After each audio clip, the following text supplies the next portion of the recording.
네, 안녕하세요. 13주차 3차 시강이 시작하도록 하겠습니다. 사실은 조금 전에, 지금 12시 조금 46분인데요. 그 조금 전에 3차 시강인을 녹화를 했는데 모르고 영상이 흑백으로 나왔어요. 다시 지금 녹화를 뜨고 있습니다.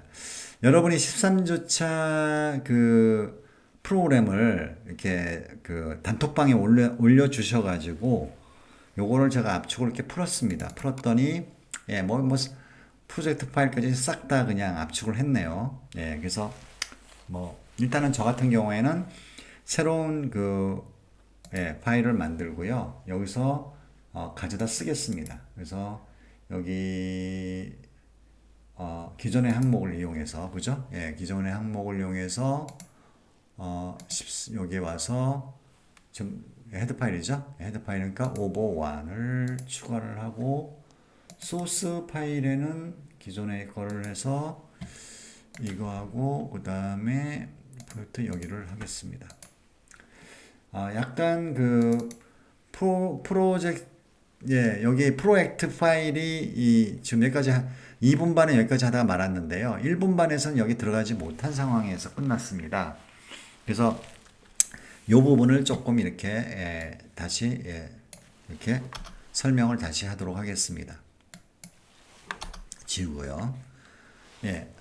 자, 지금 어떤 상황이냐면은 그 메인 함수에서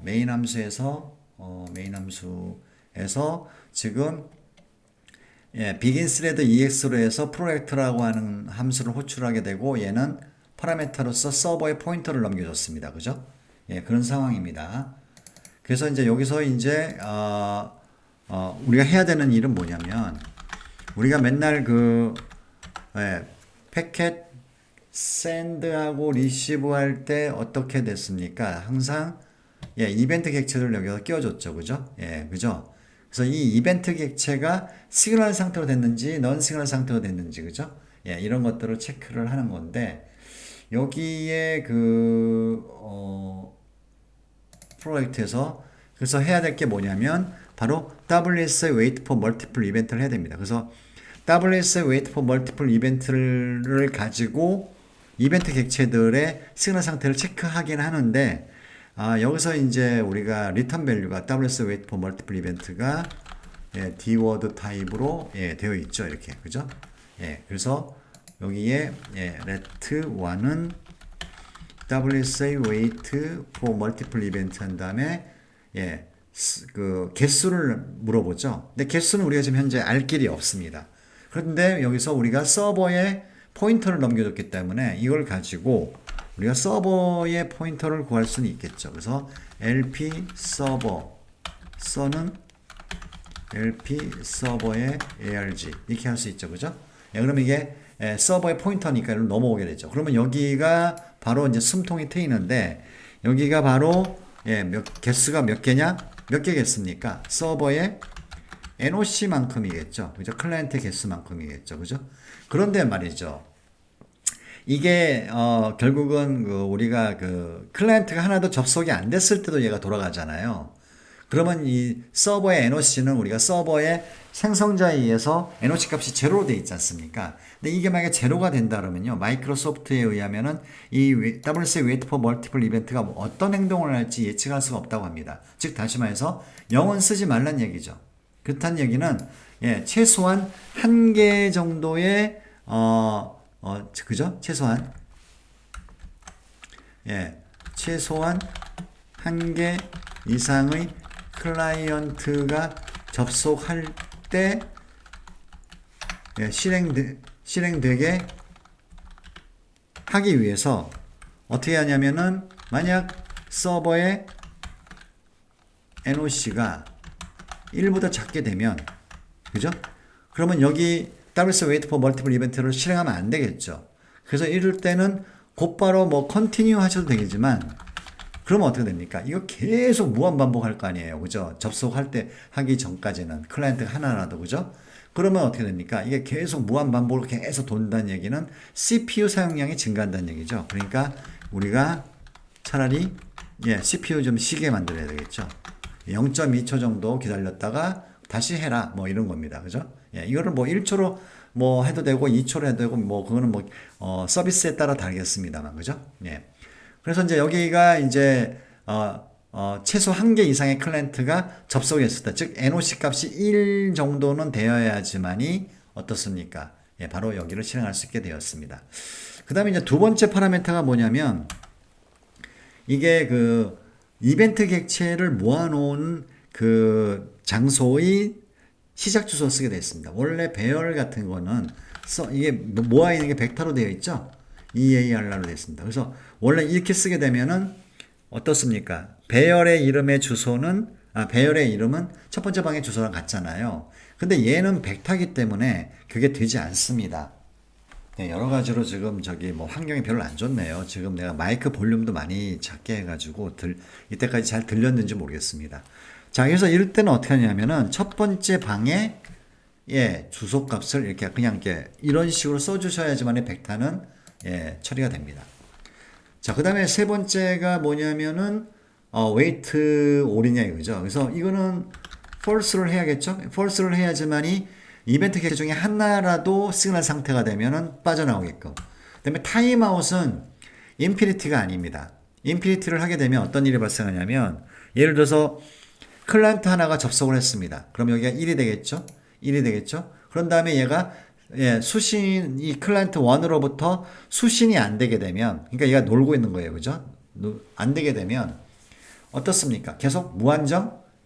영원히 기다리게 되죠. 그런데 그럴 경우 클라이언트 2가 접속을 했습니다. 그럼 어떻게 되죠? NOC 값이 안 바뀌죠, 이게. 여기 계속 1로 머물게 되잖아요. 이게 한 바퀴 돌아야지만 되잖아요. 그래서 여기를 우리가 영원히 기다리면 안 되고 0.2초 정도 기다린 다음에 빠져나와서 다시 서버의 NOC 요 값을 업데이트를 하라는 얘기죠. 그죠? 그래서 이거는 타임아웃은 0.2초 이렇게 쓰시면 되고요. 알러터블은 오랩트 모델 2에서 쓴다고 했습니다. 그죠? 그래서 이번 시간에 말고 4차 시에 지금 설명을 하려고 합니다. 자, 됐죠? 이렇게 됐으면 자, 여기 이 상태에서 만약에 let1이 WSA wait fail이 났다든가 아니면 let1이 WSA wait 타임아웃이 되었다든가 하면은 이거는 컨티뉴를 해야 되는데 이것도 마찬가지로 컨티뉴를 이걸 타임아웃이 됐다는 얘기는 계속 접속은 했는데 뭐가 없다는 얘기입니까? 뭔가 이렇게 수신 데이터가 없다는 얘기입니다. 그래서 얘도 마찬가지로 이럴 경우에는 계속 뺑뺑뺑 돌리는 것보다는 좀 CPU를 좀 쉬게 하고 그 다음에 돌리는 게 낫지 않을까 싶습니다. 자, 그 다음에 이게 이제 빠져나왔습니다. 그러니까 즉 WS wait fail도 아니고 타임아웃도 아니에요. 제대로 들어온 거죠. 그러면 이제 인덱스 값을 우리가 구할 수 있습니다. 인덱스라고 하는 것은 그 이벤트 객체 쫙 있는 요 방에 요 인덱스 값을 얘기하는 거죠. 시그널 상태로 된 애들. 그리고 뭐 참고로 이게 여러 개의 그 이벤트 객체가 동시에 시그널 상태가 될 수 있다고 했잖아요. 그죠? 이럴 경우에 어떻게 한다고 했죠? 제일 인덱스 값이 작은 것을 얘가 리턴하게 됩니다. 그죠? 대신에 한 가지 주의해야 될 게 뭐냐면 예를 들어 5개의 그 이벤트 객체가 있는데 그 중에서 두 번째, 네 번째 객체가 만약에 시그널 상태가 됐다. 그러면 어떻게 되죠? 두 번째 객체에 해당되는 인덱스 값인 1을 아마 여기서 이제 우리가 구할 수 있습니다. 그런데 하나 증가시켜서 세 번째 객체의 시그널 상태를 보니까 걔는 시그널 상태가 아니죠. 네 번째, 그러니까 건너서 시그널 상태가 되니까 얘가 두 번째 이벤트 객체에서부터는 쫙 다 검사를 해봐야 됩니다. 그런 불편함이 없잖아 있습니다. 그죠? 그래서 인덱스 값을 우리가 구하는데 요거는 분명히 아이고 이게 참 내 키보드가 이게 게임용이라 객체 중 시그널 상태로 그죠? 시그널 상태로 된 이벤트 객체 중 가장 작은 인덱스 값을 구하는 거죠. 그죠? 그거는 인덱스 이봐 이상하게 이게 한영 토글이 좀 이상해 얘는. 인덱스는 인덱스는 어떻게 하면 되죠? 리턴 밸류에서 뭘 빼면 됩니까? 옵셋 값을 빼면 되죠. WSA weight 이벤트 제로. 이게 옵셋 값입니다. 이걸 빼게 되면은 인덱스 값이 나오죠. 자, 그러면 인티저 i는 인덱스서부터 시작하는 거죠. 그죠? 그리고 난 다음에 쭉 끝까지 우리가 한번 체크를 해봐야 됩니다. 시그널 상태가 있는 것이 또 있나 없나. 즉 동시에 시그널 상태가 된 것이 복수계로 있는지를 체크해봐야 되죠. 얼마까지 해야 되냐면 NOC까지만큼 해야 되겠죠. 그래서 하나씩 증가하면서 모든 그 인덱스 이벤트 객체가 시그널 상태가 됐는지를 체크를 해봐야 됩니다. 사실은 우리 실습실에서 할 때는 하나밖에 안 들어오죠. 사실은 하나밖에 안 들어오지만 그래도 혹시 알겠습니까? 동시에 들어올 수도 있으니까. 그죠? 자, 이랬을 때 첫 번째 해야 될 게 뭐냐면 바로 이게 분명히 제일 처음에는 당연히 시그널 상태로 되겠지만은 두 번째, 세 번째, 네 번째가 시그널 상태가 됐는지는 모르죠. 차례대로 우리가 지금 증가하면서 지금 이벤트 객체를 체크하잖아요. 그래서 또 한번 이벤트 WS wait for multiple 이벤트를 이용해서 또 한번 우리가 저걸 해야 됩니다. 시그널 상태 됐는지 안 됐는지. 그래서 요거는 우리가 리턴 밸류 하나 더 필요하니까 여기서 리트 2를 하겠습니다. 그런 다음에 얘를 쫙 카피해 가지고 한번 쓰겠습니다. 그럼 여기 리트 2죠? 2인데. 자, 그러면 여기서는 개수는 무조건 뭐예요? 하나만 체크하면 되잖아요. 그죠? 하나씩 증가해서 체크하는 거니까. 그 다음에 여기는 제로가 아니고 i번째. 그죠? i번째. 그죠? 그대로 가야 되고. 요거는 true가 되겠죠? 그러니까 객체 하나밖에 없으니까. 그죠? 얘가 다 시그널 상태가 돼야지만 true잖아요. 그죠? 그 다음에 여기는 타임아웃은 0초로 하겠습니다. 0초가 돼야지만이 얘는 무조건 빠져나오죠. 이거 호출하는 순간 빠져나옵니다. 빠져나와가지고 만약에 이 상태면은 즉 웨이트 페일이나 타임아웃이 되면 얘는 시그널 상태가 된 애가 아니죠. 그죠? 그럼 얘는 또 버려야 됩니다. 얘는 슬립을 할 필요가 없고 버려야 됩니다. 버리는데 조심할 거는 여기가 2가 돼야 되겠죠. 그죠? 2가 됩니다. 여기 값에 따라서. 그죠? 그래서 타임아웃이면은 얘는 시그널 상태가 된 게 아닙니다. 자, 그러면 이제 시그널 상태가 된 애는 바로 여기서부터 시그널 상태가 된 거죠. 그쵸? 그런 다음에 이제 체크를 해봐야 됩니다. 시그널 상태가 됐다는 얘기는 송신 아니면 수신이 됐다는 얘기잖아요. 그래서 그거를 체크해주는 애가 오버랩드 모델 1에서는 WSA get overlapped result라는 함수가 있습니다. 얘는 불리한 함수, 그러니까 불리하니까 true, false를 리턴하게 됩니다. 그래서 여기에 첫 번째가 뭐냐면은 어떤 소켓으로 요거를 그죠? 어떤 소켓으로 이렇게 하는데 여기서 우리가 조금 더 좀 추가적으로 생각할 수 있는 게 뭐냐면 여기서 세션을 하나 우리가 만드는 게 포인터를 만드는 게 좋겠습니다. 여기다가 LP 세션 SES 한 다음에 요 바로 앞에. 그죠? 바로 앞에 얘는 이제 확실하게 시그널 상태로 되네요. 세션 한 다음에 어떻게 하면 되겠습니까? 서버에 SAR에 그죠? i번째. 그죠? 요 폼은 안에 지금 현재 있으니까. 그죠? 자, 이렇게 하게 되면 조금 더 여기 소켓을 좀 달라고 하니까 세션 정보가 있어야 소켓을 줄 수 있잖아요. 그래서 여기다가 이렇게 했습니다. 그죠? 그 다음에 오버랩드는 이거는 지난번에도 설명했지만 WSA send, WSA receive에서 보낼 때 오버랩의 포인터 값이 그대로 온다고 했잖아요. 그러니까 여기는 세션의 오버랩 이렇게 하면 그냥 끝납니다. 그 다음에 몇 바이트 수신했는지, 그 다음에 여기에 LP DW 플래그인 거 보니까 우리가 지금 여기다가 파라미터로 몇 바이트 수신했는지 dword cb 트랜스 이렇게 하고요. 그 다음에 플래그는 제로로 이렇게 만들었습니다. 그래서 여기다가 cb 여기 포인터 달라고 했죠. cb 트랜스를 주고 그 다음에 weight는 시그널 상태가 아니고 이거는 오버랩드 IO가 될 때까지 기다리는 거거든요. 근데 지금 이미 된 거잖아요. 시그널 상태로 됐으니까 true로 놔도 되겠죠. 그죠? 그 다음에 flag.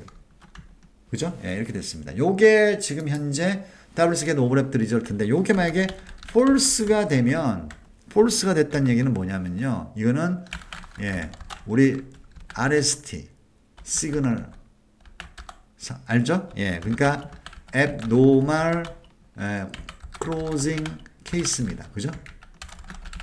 이렇게 됩니다. 자, 이러면 우리는 얘는 어떻습니까? 얘는 클로즈 세션을 해야 되겠죠. 그래서 클로즈 세션을 하기 위해서는 어떻게 됩니까? 서버가 필요하죠.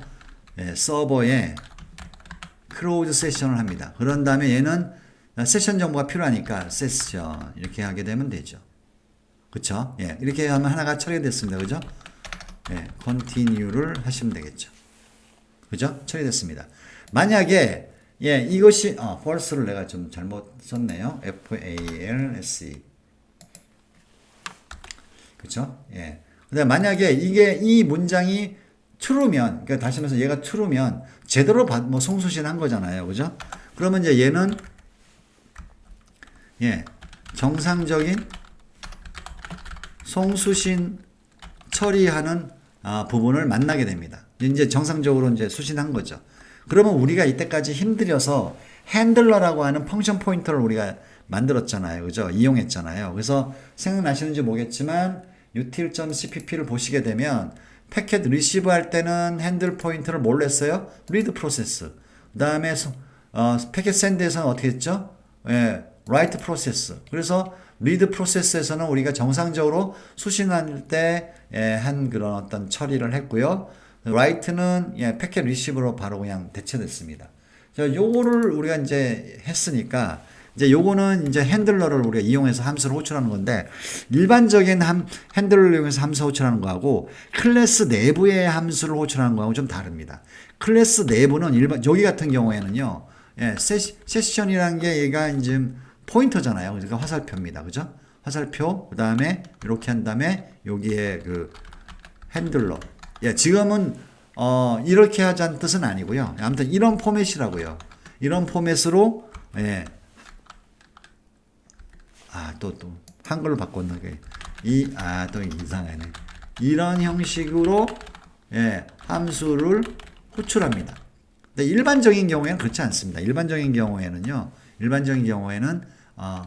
핸들러 세션에 그죠? 세션에 핸들러 한 다음에 이렇게 하도 끝납니다. 이런 형식이면 끝납니다. 근데 이거는 외부 함수를 호출할 때 쓰는 겁니다. 그래서 여기 상태에서 할 때는 세션에 그 다음에 포인트 한 다음에 핸들러는 어디에 있는 핸들러? 세션에 있는 핸들러. 이렇게 해주셔야 되고요. 여기에 DW 워드가 필요하니까 여기에 뭐만 주면 됩니까? CB 트랜스 이렇게만 하시면 끝납니다. 그러면 얘는 결국은 read process 함수 혹은 write process 함수 이 둘 중에 하나를 선택해서 호출하겠죠. 그죠? 그래서 이렇게 하면 이제 끝나게 됩니다. 그래서 이제 옷이 아주 간단하죠, 이게. 그죠? 간단하게 해서 호출을 되는. 이런 것 때문에 이 함수, 복잡한 함수 포인터를 쓴 거예요. 만약에 이걸 안 쓰게 되면 여기서 뭘 체크해야 됩니까? 이게 read의 결과인지, write의 결과인지 또 if문 달아가지고 이제 좀 추적해갖고 뭔가 이게 좀 프로그램이 좀 얘보다는 좀 지저분하죠. 얘는 한 문장으로 끝나는데, 그죠? 이런 문장이 있어요. 자, 한번 컴파일해서 실행을 해보겠습니다. 에러가 났습니다. 그죠? 보니까 메인 함수에서 값을 반환해야 된다고 되어 있습니다. 자, 메인 함수로 가보겠습니다. 메인 함수로 가봤더니, 여기 지금 리턴이, 값이 없네요. 그죠? 마이너스 1로 하고요. 인트니까, 그죠? 그 다음에 여기 맨 마지막에도, 리턴 제로로 해서 값을 반환하겠습니다. 자, 됐죠? 자, 이 상태에서 이제 테스트를 좀 해보겠습니다. 테스트를 디버그 자, 일단 하나만 해볼까요? 예, 잘 되죠? 예, 이쪽은 클라이언트고 이쪽은 서버입니다. 그죠? 자, 그 다음에 하나를 더 만드시죠. 그래서 여기서 예, 클라이언트에서 하게 되면 여기도 계속 예, 잘 돌아가죠? 하나 더 만들까? 예, 사실은 이게 뭐 벡터로 돼서 잘 크로즈 세션 할 때 잘 되겠죠. 그죠? 중간에 두 번째 했던 거를 없애겠습니다. 없앴더니 graceful closing case로 나오네요. 그죠? 자, 이거는요, 여러분, 이게 read process에서 제로바이트 수신했을 때 이제 한 건데요. 이게 여러분의 윈도우 환경하고 그 다음에 비주얼 스튜디오의 환경에 따라서 RST 시그널이 될 경우도 있습니다. 근데 전혀 큰 문제는 없습니다. 예. 네, 큰 문제는 없고요. 아무튼 graceful closing이라는 것을 저 같은 환경에서 받았습니다. 이게 어떻게 될지 모르겠어요. 학교 컴퓨터는 어떻게 될지, 그 다음에 강의용 컴퓨터에는 또 어떻게 될지, 여러분의 컴퓨터는 또 어떻게 나올지는 잘 모르겠습니다. 자, 여기도 마찬가지로 하게 되면 이번엔 또 RST가 나왔지 않습니까? 이런 식으로 좀 약간 랜덤한 그런 기질이 좀 없잖아 있습니다. 그죠? 예, 이런 식으로 끝났습니다. 자, 이거는 우리의 잘못이 아니고요. 이거 어찌됐건 간에, 뭡니까, 내부적으로, 그죠? 예, 이런, 문제가 있었던 것 같아요. 우리 아직도 윈도우 쪽에, 네트워크 프로그램 쪽에 그 API를 제공하시는 분들이 조금, 예, 저거한 것 같아요. 안정적이지 못한 것 같아요. 뭐, 그래도, 뭐, 어차피 우리는 프로그램을, 예, 정상적으로 종료를 시켜놨습니다. 자, 요렇게 해가지고, 오버랩드 모델 1을 지금 끝냈습니다. 자, 요거는 우리가 여기가 다 고쳐진 거죠, 그러니까 고쳐진 거 맞나? 한번 해볼게. 아, 고쳐졌네요. 자, 요거를 내가 그러면은 도화에 올리겠습니다. 도화에 강의 자료에 이걸 올렸네요. 그러니까 아까 그 강의 영상이 얼굴로 나온 얼굴이 안 나온, 얼굴만 나오고 강의할 수 있는 그 영상이 안 나온 그걸 하고 나는 이제 완료가 된 줄 알고 올렸습니다. 오브젝트 모델 1을. 자, 그래서 요거를 이제 확인을 해 보시면 되고요.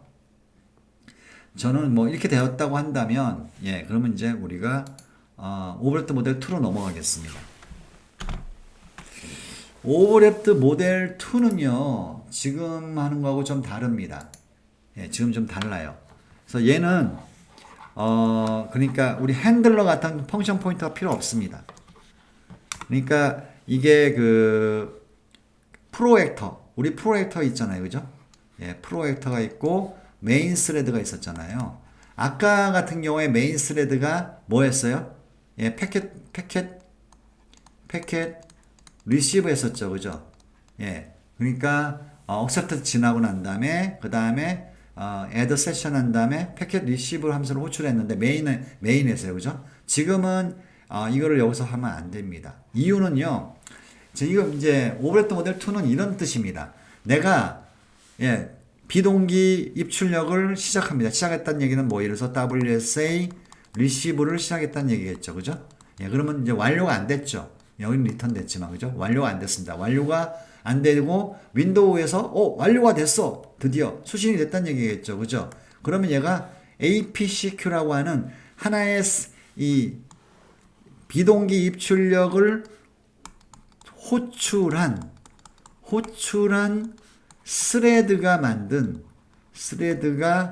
생성한 APCQ라는 게 있어요. 예, 그래서 APCQ라는 게 있어갖고 이것이 예, 여기 APCQ에 즉 이 APC는 뭐의 약자냐면요, 예, Asynchronous Procedure Call의 약자입니다. Asynchronous Procedure Call, 그죠? 예, 예, 약자입니다. APCQ에 얘가 쫙 집어넣습니다. 뭐를? 예, 자, 수신됐어 하고 이제 여기에 수신된 정보를 여기다 빡 집어넣는 거죠. 무슨 말인지 아시겠습니까? 그러면 우리가 그 비동기 입출력을 호출한 스레드는 그러면 뭐 하고 있느냐? 얘는 지금 여기서 뭐 딴짓을 하고 있겠죠. 하는데 요 일을 Q니까 이제 먼저 들어온 놈 먼저 처리하겠죠. 요 일을 내가 처리하기 위해서는 반드시 얘가 해야 될 게 뭐냐면 alertable wait 상태라고 얘기하는데 이 상태로 반드시 있어야지만 됩니다. 이런 상태로 있으면 저절로 얘가 빵 하고 루틴이 그러니까 이게 뭐죠? 콜백 함수죠. 콜백 함수 내가 등록해 놓은 콜백 함수가 빵 하고 나타납니다. 빵 하고 불려지고 요 놈을 하나 꺼내서 콜백 함수에 빡 파라미터로 다 집어넣습니다.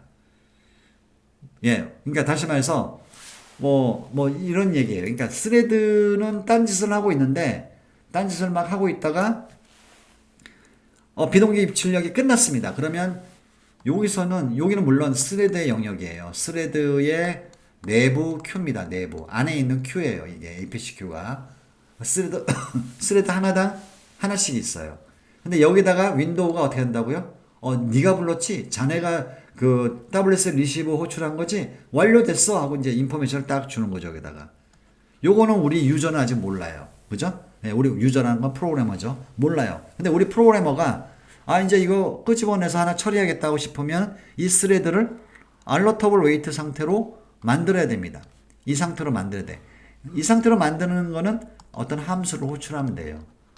함수를 콜하게 되면은 특이한 함수들이 있습니다. 그 중에 하나가 이제 WS wait for multiple event 함수고 맨 마지막 파라미터 F alertable이라는 거 이거를 내가 지금은 안 쓴다고 계속 얘기했잖아요. 그죠? 이거를 true로 놓게 되면 alertable wait 상태로 이제 진입하는 거예요. 뭐가? 스레드의 상태가. 그러면 스레드가 상태가 alertable wait 상태로 된다는 얘기는 뭐냐면 우리 주인님이 즉 주인님은 우리 프로그래머죠. 그죠? 우리 스레드 입장에서는 우리 주인님이 이거 하나 끄집어내 갖고 좀 처리하려고 하시는 건가 보다라고 생각하는 거죠. 그러면 얘는 어떻게 하죠? 이 중에서 만약에 있다고 한다면 APCQ에 있다고 한다면 이거를 쫙 가져와요. 가져와서 처리를 어떻게 하냐면 여기 완료 루틴이라고 되어 있는데 이게 바로 뭐냐면 우리가 그 비동기 입출력을 할 때 예를 들어서 WSA 리시브 할 때 맨 마지막 파라미터 생각나십니까? 맨 마지막 여기 함수 펑션 콜을 등록한다고 했잖아요. 그죠? 이게 오브젝트 모델 2의 콜백 함수를 여기다 등록하는 겁니다. 근데 우리는 항상 이때까지는 널로 놨었죠. 그죠? 그래서 여기다가 이 루틴의 이름을 등록을 시켜요. 그러면 이 루틴은 특별한 포맷으로 돼야 되는데 특별한 포맷이 뭐냐면요. 이 루틴이 예를 들어서 A라고 한다면 얘는 파라미터를 4개를 무조건 가져야 됩니다. 첫 번째가 에라, 두 번째가 몇 바이트 송수신 됐는지, 이게 오버랩 IO인가요? 그 다음에 하나가 몇 바이트 송수신 됐는지, 그 다음에 맨 마지막이 플래그, 이런 식으로 해서 반드시 4개의 정해진 그 순서대로 파라미터를 가져오게 됩니다. 근데 이 파라미터는 어디서 오느냐? 바로 여기 APCQ에 있는 내용을 쫙 가지고 오는 거예요.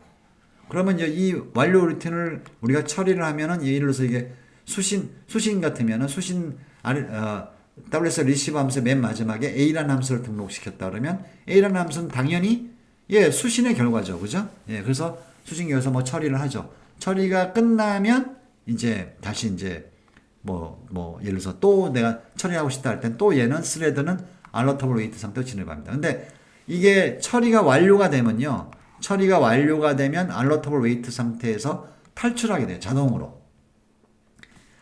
완료 루틴 하나가 처리가 완료되면 다시 말해서 이 A라는 함수가 리턴하게 되면 alertable wait 상태를 탈출하게 됩니다. 자동으로. 그러니까 다시 우리가 또 여기 쌓여있는 APCQ에 쌓여있는 새로운 그거를 우리가 받으려면은 새로운 일을 좀 받으려면 처리하려고 한다면 프로그램상에서 alertable wait 상태로 또 진입을 하게 만들어야 됩니다. 자, 요거는 우리가 이제 너무 시간이 오래됐으니까 다음 차시에서 계속 이어서 설명을 하도록 하겠습니다. 네, 수고하셨습니다.